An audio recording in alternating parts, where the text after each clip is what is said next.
Hi there, and welcome to Off the Data Provided, an interpersonal communication podcast. I am, of course, your host, Dr. Marcus C. Shepard. On today's episode, we are going to explore a Wall Street Journal article entitled "It Takes at Least 200 Hours to Make a Close Friendship and More to Maintain It" by Clare Ansberry. Though this article was released back in January of 2024, it recently made waves again on social media after someone created infographics from some of the information shared in the article.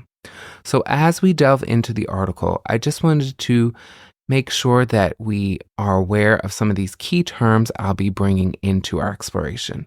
So these terms to think about and just to be activated to be aware of are the social brain hypothesis, the communication bond-belong theory, striving behavior, as well as social snacking. So of course, this article is focused on friendship, and friendship is going to be a theme we'll explore throughout a lot of episodes on this podcast. It's something that I research myself, and it is also something that I think is really important when it comes to interpersonal communication. So when we look at the article, it starts off first with a few statistics that I think are important for us to think about while we discuss friendship, especially with adults. So first and foremost, from a Snap survey conducted back in 2020, and Snap, of course, is the parent company of Snapchat, they found that 88% of adults have lost touch with a close friend, and that 71% would like to rekindle a friendship. I don't know about you, but I have lost some close friends, especially during the COVID pandemic, and some, I probably do want to rekindle, but also some, maybe not. Also, according to the Survey Center on American Life back in 2021, they found that 4 out of 10 Americans do not have a best friend. And that same poll found that Americans spend twice as much of their free time alone, which isn't much of a surprise after a Met Gallup survey found that about 24% of adults worldwide reportedly feel very or fairly alone. And we know from different studies and surveys that feeling lonely increases your daily risk of mental and physical health conditions, and that maintaining friendships can just be a way not only to combat loneliness, but it can also be clearly good for our physical, emotional, and mental well-being. So this article is really around Jeffrey Hall's own research around friendship. And so Jeffrey Hall is a professor of communication at the University of Kentucky. And the survey that they are referring to, or the study they're referring to, are 2 studies he did. One was with college students who recently relocated to an area, as well as local adults who had recently relocated to that area. And that area, of course, would be around the University of Kentucky. And so the study found that humans need to spend a total of 200 hours together to have a chance of becoming close friends.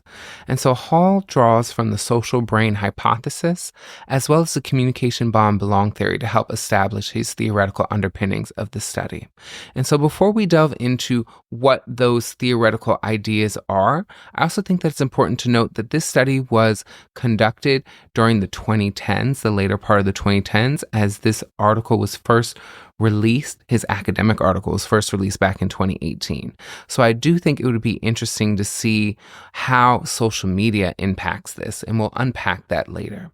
So when we think about the social brain hypothesis, British anthropologist Robin Dunbar's work really moved the idea that the size of a primate's brain is linked to the size of their social group, to suggest that the cognitive demands of social life have constraints around the amount of individuals that one can maintain in terms of friends, or just links to each other. And so Dunbar's hypothesis using the social brain theory states that there's a limited number of individuals with whom a person can maintain a coherent face-to-face relationship with. And this number is roughly 150 people due to our cognitive abilities, but also due to the temporal constraints that limit us. So we all have 24 hours in a day. Most of us ideally sleep 8 hours. I know I usually get about 8 hours. I don't skimp on my sleep. I've never pulled an all-nighter. I'm knocking on wood. You probably can't hear that, but I have not. And so these things are going to hinder the amount of time we have. So if we have 24 hours in a day, ideally you're sleeping 8 hours. You're probably working 8 hours. That only leaves about 8 hours left in your day. Most people have a commute who are not working from home, so that's going to eat into that.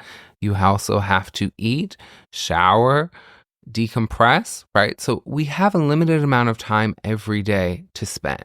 And so when we think about friendships, Dunbar offers 5 categories of different friends and suggests that friends are not equal. So we have a support clique, which is usually about 1 to 5 individuals, and this includes family, romantic partner, maybe 1 or 2 best friends. Outside of that circle, right, your super tight-knit support clique is a sympathy group, and that's about 10 to 15 people, several good friends. Outside of that, it's kind of a friend group, maybe 40 to 50 people.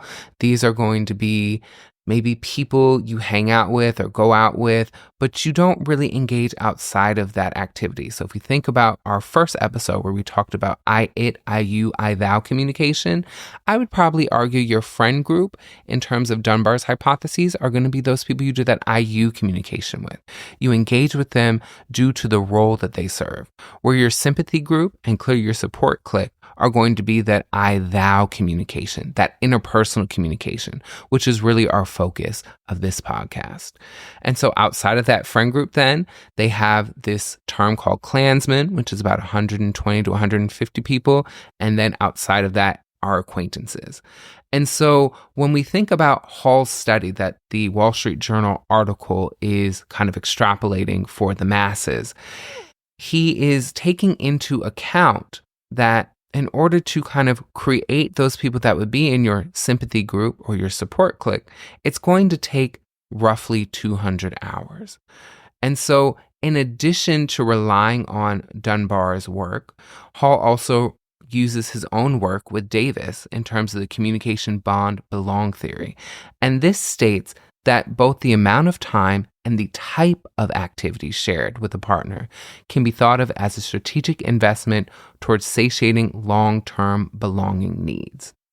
So essentially what that means is careful investment of time and energy in ways to either create promising new relationships or to cement existing ones, right? We're using our time wisely. As I highlighted before, we don't have that much time in a day. If you work 8 hours, you are hopefully sleeping 8 hours, you're commuting, you have to eat, you have other responsibilities, errands. Let's say at best, the average person maybe has 3 to 4 hours a day. So you're going to be very careful with that 3 to 4 hours a day. And so what Hall explores in his actual study is these ideas of this concept of striving behavior. And this is going to be really important when we think about how we foster friendships. So striving behaviors are meaningful communication. They're catching up, they're joking around, they're affectionate communication. And explicitly in his study with his undergrads, there were 5 key things that he looked out for. So the first was catching up about events that have happened since you last talked or saw the person. The second would be talking about what's up and what happens during your day. The third is having serious conversations where you both are involved in the conversation. The fourth is, of course, engaging in playful talk to have fun.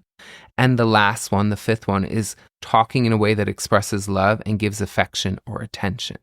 So when I think about striving behavior and I think about my own close friends, I kind of jokingly refer to them as my Power Rangers in my first book. I do all of this with them usually every time we're on the phone. So literally before recording this episode, I was on the phone with one of my best friends, Kiara, and we started the conversation, engaging in playful talk, maybe even a little small talk. So small talk is usually talk about mundane topics, talking about current events, just to pass the time. And so we were talking about this social media post I shared with her about an artist unfollowing another artist, right? And, why do we think that is, right? Nothing really important to our lives, something we'll probably forget within a week. But then we transitioned into that with, well, how were you? We talked, of course, the day before. I'm fortunate enough to have more free time than the average person. So I was able to talk to her, of course, yesterday. And so we caught up that one thing, catching up with events that have happened since the last time we saw each other. We had a serious conversation. I'm not going to delve into what we discussed, but we had a serious conversation as well. I expressed love to her and affection. She did to me as well, right? Hitting on number 5. We also talked about what was up in our day. I was at the gym when we were talking, what I had planned for the rest of the day. I told her I'd be recording this podcast. And so we hit on those 5 measures of striving behavior, right, that are going to bring us even closer. We didn't do much small talk, right? Small talk was how we began the conversation, but it didn't really cement the majority of our conversation. And so I use Kiera and me and I as an example because we know that everyday talk is striving behavior predicts increased closeness. And so even Hall's study that this Wall Street Journal article is using to uphold that, we need at least 200 hours to create a friendship, a strong friendship, and then we need to continue doing that. He even argues through his limited data that this striving behavior showed an increase in closeness, where actually engaging in small talk predicted a decrease in closeness in his undergrads in the last 3 weeks of the study. So that study that he did was kind of over 9 weeks, that second study with his undergrads. And so in that last 3 weeks, if they were still doing a majority of small talk, they ultimately didn't really become friends. And I think what's interesting about that point, and something I can pull from my own personal life, is there are people who I've done striving behavior with, right? Started to get close to them. And then for whatever reason, from their side, it's kind of was more small talk, right? We're talking about mundane topics, sports, TV, movie, music, or we go to movies, or we don't really do much outside of that. And so I would struggle sometimes with some of these people because I would desire to be closer. But as I always say, communication is a two-way street. And just because one person desires to be closer to another, the other person might not. So while I might have desired to have this friend be somebody in my quote unquote sympathy group, as Dunbar maybe labels them, maybe they were just content in having me in their friend group, right? And friend is a very broad term. So I think that is an important thing to bring up, right? That striving behavior is really meaningful communication. It's that self-disclosure. It's that catching up. It's that joking around. It's that affectionate communication. And so we do that on phone calls, right? The phone call I had with Kiera. We do that on social media, oftentimes more so in direct messages, where you have a lot more free space and freedom to do that outside of the glare and gaze of public accounts.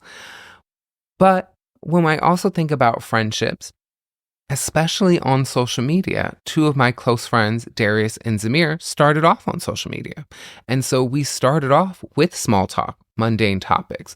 Zamir, for instance, we caught each other's eyes because we were hashtagging our live watches on Scandal. And I thought what he was saying was funny. He thought what I was saying was funny. And so we followed each other. And that we led to a little more mundane topics about music and other TV shows, and then slowly but surely it evolved to striving behavior. So small talk is important and can help us foster and build to striving behavior, but you don't just want to get caught in the small talk. And then I remember with Darius, right, it was Queen of the South. It was the show that we both loved, and barely anybody was tweeting about it. So, of course, his tweets came onto my timeline looking at the hashtag. And I engaged with him. I remember he had a singing video where I think he sang The Lion King over a Beyonce beat. And I was like, oh, you're talented. Like, I want to be friends with you. And so literally the first time I met Darius in person, I actually brought Zamir with me. Right. And so we formed this very close friendship where I would definitely consider that they're in my support clique. When something's going wrong with me or I need some help, there are 2 of the people I call on first. And I met them through social media. But part of that was moving from small talk to striving behavior to then offline, to seeing each other face to face, to talking, to making concrete plans, right? They were here, as well as Kiera was just with me for Thanksgiving this past year. So you have to put in the effort and the time, right? That communication bomb belong theory, that careful investment of time and energy to either create new relationships or cement those existing ones. So clearly with Zamir and Darius at first, right? It was investing that time and energy into creating these new relationships, and now it's cementing them, as well as with Kiera, right? Kiera and I met off chance through a mutual friend who neither of us talks to that much anymore. But her and I are super close because when we started our PhD programs at the same time, we talk to each other almost daily. And even now, what is it now? 12, 13 years later, we still talk to each other 3 to 4 times a week. So we are still carefully investing our time and social energy into cementing and continuing our friendship. And so when I also think about this idea of friendship and of social media, it brings me to this concept of social snacking. And so this is a concept coined by Wendy Gardner, Jeffries, and Knowles back in 2005. And so social snacking is a term used to describe brief, hopefully positive interactions that can help people feel connected and happy. And this is how people can help build a sense of identity and community. So when I personally think about social snacking, I think about it in the online context, liking someone's picture or post, retweeting it, leaving a comment. They hopefully return that favor. And so you're kind of building a little community or going back and forth about a topic, maybe sliding into DMs and talking about that.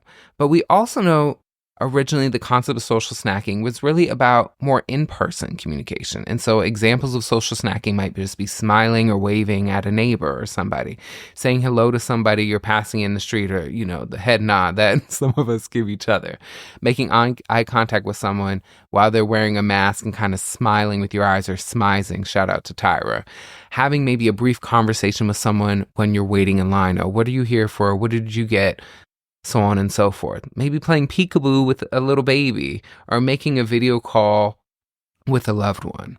And so social snacking is also important because it can help people feel less lonely and isolated. It can help people build supportive communities, and it can help people improve their mental health. And so social snacking, of course, on social media is looking at those pictures, writing a message to friends, and it is really important to maybe use social snacking as a way to get to small talk, as a way then to move from small talk to this very important striving behavior that Hall underscores in his journal article, that the Wall Street Journal article is kind of extrapolating for the mass public. So clearly what I've been doing is kind of delving deeper into some of these concepts that underpin this. So if I'm thinking of wanting to create a new friendship, I might start off by social snacking, right? This brief little interaction with somebody on a timeline, because we know that the majority of people are meeting, especially online. It's not as common anymore. It still does happen that you meet people out and you foster a relationship. But what's happening a lot with younger people, young adults, even older adults, is you're going on apps, you're going on social media, and you're meeting people here. You're doing social snacking, brief interactions, and seeing what sticks. You might like a bunch of pictures of somebody on Instagram and follow them and see if they like a bunch of yours and follow back. If they do, okay, maybe they find you attractive. Maybe they find you interesting. Or you might follow somebody on Twitter and engage with a few of their tweets and see if they engage and follow back. Or, RIP TikTok, right? You might engage with TikTok or any other social media apps in a similar way to foster these connections. And so I think it's important that we realize that social snacking is important and that it can hopefully lead to small talk, which can then hopefully lead to this striving behavior that's really core and essential to building long-term relationships, friendships in this case.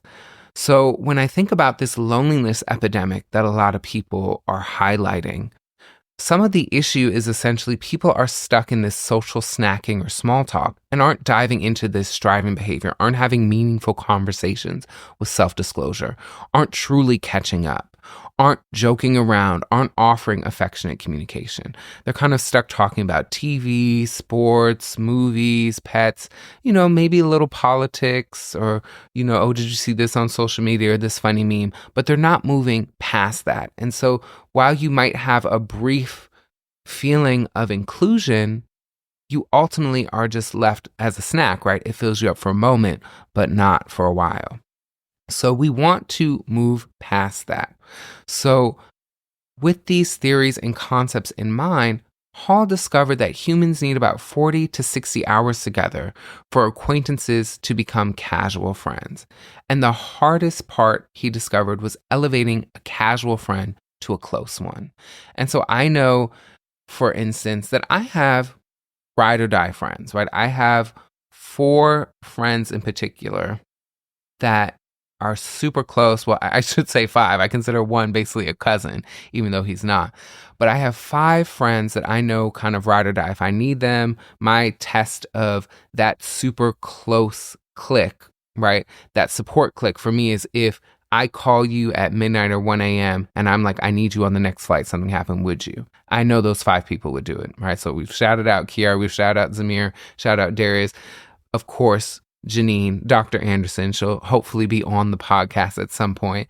And then the primo, or my cousin, literally saved in my phone, it's primo, Jaime, who I met in LA, also underscores these things. He and I met online. We literally went to lunch at the Yard House at LA Cafe. And I remember calling Kiara after our lunch and saying, I just met someone who's going to be in my life forever. Right? We had an instant connection.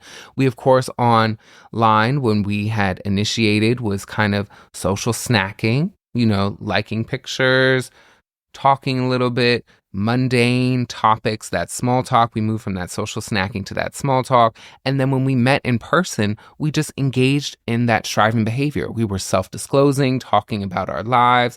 We were joking around, sharing affectionate communication. There wasn't catching up because this was the first time we really were meeting, but clearly we solidified a relationship. And if we think about that 200 hours, when I lived in LA, I used to see Jaime 3 to 4 times a week for multiple hours. And this was for years. So we literally have put in thousands of hours into our friendship. And same with Dr. Anderson, Janine. I would literally hang out with her 5 to 6 times a week. We would be up till late. I can't stay up late anymore. I know she can, but we would stay up to the wee hours and just be working. And in the midst of working, we would be having meaningful communication. We'd be catching up. We'd be joking around. We'd be having affectionate communication, doing all these things of striving behavior. So I say all that to say that when we think about that moving between that casual friend to a close one, it's going to take that striving behavior. It's just not going to be, okay, we go to the movies every week and we see each other for 2 to 3 hours a week at the movies, and maybe we grab some food afterwards and talk a little bit, and that's it. Well, let's call that 5 hours a week. If that's all you're doing, and it's not, that conversation isn't striving behavior, you're probably not going to move outside of that casual friendship to a close one. And so what the study did find is that it takes an additional 140 to 160 hours for friends to evolve into close friends. And so we already talked about or explored a little bit. It depends on how we spend that time. So who you spend the most time with, if you're just watching TV or engaging in small talk, you're not going to have a strong connection to those you spend maybe a little less time, but having deep communication. That striving behavior is going to foster a closeness in a quicker amount of time. And this reminds me of an example. I won't say his name because I didn't ask for clearance for it, but it reminds me of good friend I have who I've known since he was 17, right? And I am pushing on 36 at this moment. And I was 18, 19 at the time. So I've known him for literally almost half his life. And he came to me and he didn't want to burden me with his problems. And I had to be like, well, listen, that's what friendship is. And I know we haven't been as close throughout the road of our lives, but we've always kept in contact. But now that you live closer to me, I want you to lean on me, right? I take pride in being that friend that people call for advice, that people bear and have heart-to-hearts with, that I can nudgefully push them to do some things that I think are going to help them in the long run. And so it reminded me of that because before that, we're kind of more so doing small talk, we're doing snacking. And when we would see each other in person, we'd have some good heart-to-hearts. But because we hadn't done that a lot, he felt awkward to do that. So I think it's really important that we know that you need to move to that deep conversation and hopefully maintain it as Hall's own study found that those that kind of stayed more into the small talking within the first 9 weeks of their friendship, it didn't really evolve outside of that. And so you can clearly push to evolve outside of that. And that'll be topics that we explore throughout this podcast on how can you break past maybe this barrier? How can you do that more ethically and effectively? How can you be assertive in your desires in your friendship without hindering or harming your friendship, right? Not thinking about their own emotions or their own feelings. So that's something we'll think and talk about. But it's really important that we harp on this striving behavior, this deep, meaningful connection that you will gain from having meaningful communication, that self-disclosure, those catching ups, not just like, oh, I'm good, I'm fine, but the minutia detail of what's happening in your life, that joking around, that affectionate communication will help you create and also maintain a close friendship. So we do know, though, that we should be realistic also about how many good friends that we can reasonably maintain. So we know that intimate conversations clearly build closeness faster than that casual talk. And so setting up routines, maybe like weekly phone calls or monthly phone calls. I know Zamir, I wrote about this in my first book. He's not a big phone person. I'm not a huge text person, but we do these monthly or every few week calls just so we can connect. And it's not a short call, right? It's probably an hour, 2 hours. I think our last call was 3 hours. And we also prioritize seeing each other. So even though we don't live close to each other, we see each other on average once a year, sometimes twice. And so that also goes with my best friend, Janine, right? Or who I think of as my sister, Dr. Anderson, where we live clearly in different cities, but we see each other every year. She'll either come to visit me, I'll come to visit her. Some years I visit her and she visits me, but we prioritize this, right? That communication bond belong theory of using our time, the limited time that we have to invest in cementing our continued relationship, right? Going back to what Hall was outlining there. So we also know that there's no magic formula for how much time you need to spend to create or to maintain, and that each friendship and friend is unique and thrives and withers depending on how we interact with them. And so this boils down to what I always talk about is the 3 C's of any communication event. And so that's content, context, and communicator specific to determine exactly what formula you need. So I use Janine and Jaime as perfect examples. So Janine and my friendship literally was cemented on the fact that we are straight no chaser with each other. And so what that means is we are basically blunt. If I think something, I'm not going to sugarcoat it. I'm going to tell you directly. And the reason our friendship is the way it is because the first time her and I had any meaningful communication, I did that to her. And she was taken aback. I still remember the eyes she jetted at me like, I can't believe this person just said this to me in my own home and I didn't really even invite them here, right? But we built a amazing friendship. I literally consider her my big sister, right? Because of that moment. And our friendship has been built on that context, that content that we're straight no chaser and communicator specific. Meanwhile, Primo, my Jaime, who I met also around the same time as Janine, needs for me to sugarcoat it a little bit. And that's okay. But if I'm trying to maintain and foster relationships, I have to realize that each of them is going to require a little different mentality, a little different dealing, a little different communication. So there are no kid gloves with Janine. It's straight no chaser. With Jaime, there are kid gloves, there's flowery, there's slowly leaning into asking about something and then maybe removing and then asking again, maybe later, or pressing a little bit, but not too much. But ultimately, I know that they're going to respond differently. Meanwhile, if I did that with Janine, she'd be like, just spit it out. What do you need to say? Like, don't treat me like this. Just tell me, like, what's going on. So we want to be mindful and aware of that. We also know that from Beverly Fair, a social psychologist who specialized in the study of close relationships at the University of Winnipeg, that we generally only can maintain 3 to 5 close friendships. There's just not enough time and energy to go around, as Beverly Fair has said. And I agree with that. As we talked about with the communication bond belong theory, there's a careful investment of time and social energy in either creating these relationships or cementing them and continuing them. And so with my Power Rangers, right, these 5 individuals, I'm kind of stacked up when it comes to super close best friends, right? I don't necessarily have more time to create a new best friend. I do have times to create close friendships, but probably not that call at 1, 2 a.m. in the morning, my litmus test, and they're on the next flight. I do that with these people. Darius is probably the friend I actually talk to the most. He and I jokingly tell people he's like my coworker. I'm his coworker because he works from home. And so sometimes, depending on, he's on lunch break or he's off for the day or I catch him before work, right? We can talk for hours on the phone. I think one of our longest calls might have been like 10, 12 hours. And then we can literally just get on the phone again the next day and talk for another 5, 6 hours as if we hadn't talked the day before. And what's interesting about my communication with Darius is you would think that those long hours worth of communication are mostly small talk, and they're not. It's a lot of meaningful communication.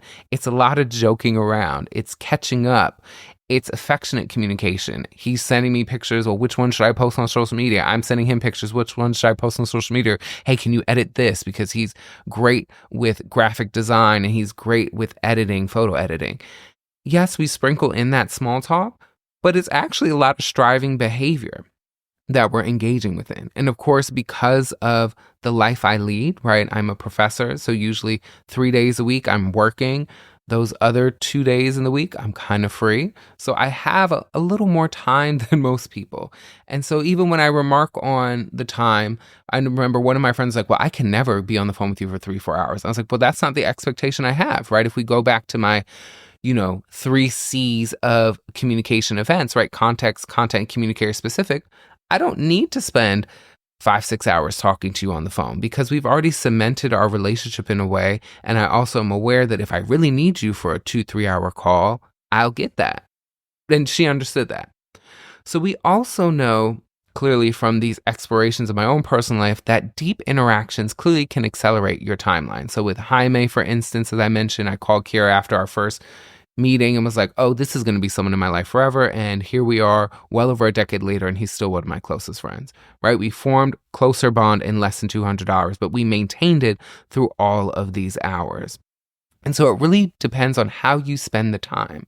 So if you're just engaging in those passive activities with friends, like watching Netflix, going to the movies, maybe going out to the club, probably not going to be that close. We do know that having deep conversations, sharing feelings, being a good listener is really the way that you cement these strong friendships. And so if you're someone that it's the new year, you're looking to foster deeper friendships, I, of course, think you start off with snacking, right? That social snacking. You then move into that small talk and hopefully transition that small talk into striving behavior. I think that's a pretty linear way to go about it from my own professional and personal opinion. We also know that a takeaway that from this Wall Street Journal article, but also from Hall's article in and of itself that the Wall Street Journal article is bringing to the masses, is that sharing things about yourself clearly leads to closer friendships. And once you establish that closeness, it's also important to maintain that closeness. So be supportive of your friend. Be someone they can come to when things go wrong. Be someone that celebrates them. So I know Kiara, shout out to Dr. Singleton, recently got her PhD, and I was on the Zoom. And so were Darius and Zamir, 2 of my closest friends who she's also become friends with. And so we were there to celebrate those achievements. And then, of course, while we were all together for Thanksgiving, we had mostly striving behavior. We were having deep conversations about life, about romance, about heart-to-heart moments, not to delve too much into their own business. And so ultimately this article, even though the headline is, okay, if you spend time with someone for 200 hours, you'll be close friends with them, isn't necessarily the amount of time, but the quality of time. So if you're just doing that small talk, if you're just really engaging in that social snacking, you're not going to have a strong close friendship. And so I think about, especially people talk about the male loneliness epidemic, how cisgender hetero men don't really have any friends. I think a lot of that has to do with they don't mostly do social snacking and are doing small talk, right? They can run you down about some sports statistics or about their favorite rapper, but they're not really opening up in terms of that meaningful communication, that self-disclosure, that catching up about really what's been happening, that affectionate communication. I love you, right? You're important to me, or you look bad in this hour, whatever, right? They're not really dealing or engaging with that. And so I think that's something that the article hints at, but doesn't fully pull out. And so if you want to learn more about this topic, clearly I approached it more in an academic way, of course, as Dr. Shepard would. I'd recommend you read Dunbar's book, How Many Friends Does One Person Need? As well as actually read Hall's academic article, How Many Friends Does It Take to Make a Friend?, for further discourse and discussion. Of course, the Wall Street Journal article is talking about friends and bringing it more so to the mass populace, a general audience. But through doing that, we miss some of the nuance of what Hall is arguing. And Hall is arguing that, yes, it does take a substantial amount of time, but it's also more so about the quality of that time. If we're just going to a game, going to a concert, going to a bar, that's not necessarily solidifying our friendship into a close friendship. It definitely is moving you from an acquaintance to a friend, as they argue, but it's not making you a close friend. And I think a lot of the issue when we think about those statistics, that 88% of people have lost touch with a close friend, 71% want to rekindle, that 24% of adults worldwide feel very or fairly lonely, it's because they lack a lot of close friends. And so I'm fortunate enough where I don't lack close friends. I actually have friends in spades because I think friendship is a really, really important interpersonal relationship that often gets overlooked. And we'll talk about that more in later episodes, as friendship is the thing I love to talk about the most. My students love to talk about dating and relationships and sex the most. I love to talk about friendship the most. So we definitely will find a balance of all of that. And so that is where we'll leave it for our discussion on that article. And to close it out, we will get into our Ask Dr. Shepard. So as I said in our first episode, if you do have a question you want to submit, please submit it to offthedataprovided@gmail.com. Once again, that email is offthedataprovided@gmail.com. And I will hopefully read your letter aloud. You'll let me know if it's okay to use your name or any of the identifying information if you'd want to change it. I've gotten a few since, but I think because this episode is running a little long, because as you can tell, I love to talk about friendship, we're just going to do one. So our Ask Dr. Shepard for today is, hi, my name is Michael and I'm a sophomore engineering major. I have a crush on one of my classmates. We've had a few classes together over the past year and a half, and I want to make a move, but I don't know how. How do you suggest I do this? Well, Michael, thanks for reaching out and seeking my advice. As always, Off the Data Provided is only as best as I can give you is off the data. So clearly you're an engineering major. You have a crush on someone. You, I assume, are maybe in the same major because you've had a few classes together.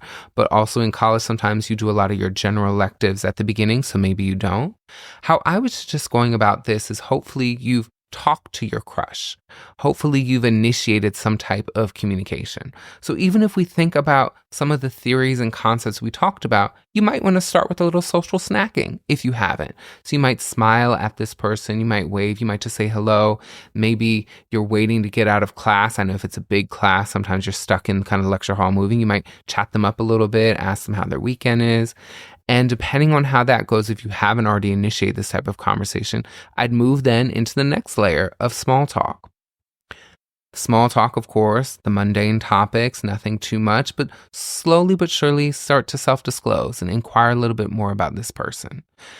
And then from there, hopefully striving behavior, right? Even though we talked about all of this in terms of a friendship, any type of interpersonal relationship kind of follows a similar route. Of course, there's a physical desire here that doesn't, or hopefully doesn't, exist in friendships for the most part. So I would definitely go that route. But also, I don't have as much data. So I would say, if you haven't initiated communication, start off small and slowly build.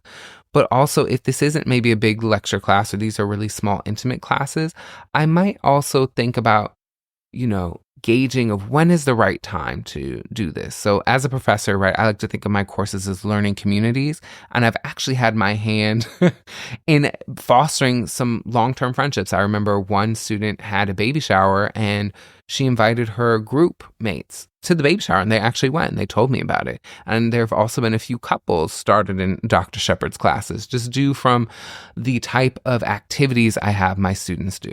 But what I will say about all of that is I think it's important to maybe wait until towards the end of the semester, maybe, because you don't, as I always say, like to eat where you sleep, where you do your business. Because if something goes awry, maybe this person doesn't like you, or maybe you guys do date for a little bit, but it ends badly, it could sour into the course and or into your academic life. And you ultimately don't want that. So I think you should also weigh that option. Is this, off this information that you provided me, is this someone that, I might see in these large classes, but maybe not small classes because we're different majors? Are we same major? Is this something I want to tackle or not tackle? And how will that impact my collegiate career? Just some food for thought. Of course, if you have an update and want to share it, Michael, either publicly or privately, I would appreciate hearing that. I always like to hear if someone takes my advice and how it goes. And for those, of course, that want to send information, once again, you can send it to offthedataprovided@gmail.com. Once again, that email is offthedataprovided@gmail.com. With that said, thank you all for listening to our latest episode of Off the Data Provided, and I will see you all next time.